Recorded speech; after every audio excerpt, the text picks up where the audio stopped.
Sabamanggalan Rakanto Sabadendassa Buddhang Saranang Gacchami Dhammang Saranang Gacchami Sanghang Saranang Gacchami Sabbetiya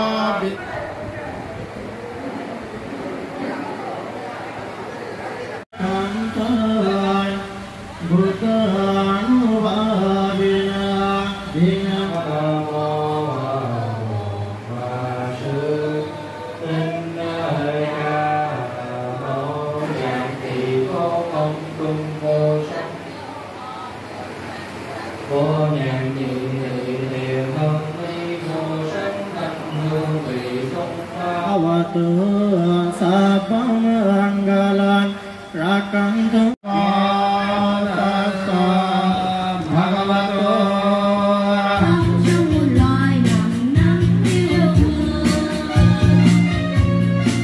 Gahuranto Sabinayakanto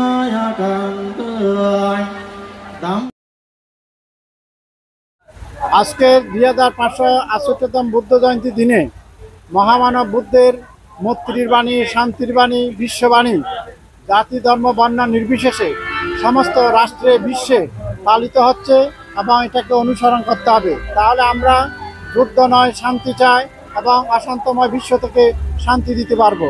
ভগবান বুদ্ধের যুদ্ধকালীন এই শান্তির বাণী মানুষে মানুষে হানাহানি নয়, ধর্মে ধর্মে হিংসা হানাহানি নয়, দেশে দেশে হানাহানি হিংসা নয়। বুদ্ধং শরণং গচ্ছামি ধাম্মাং শরণং গচ্ছামি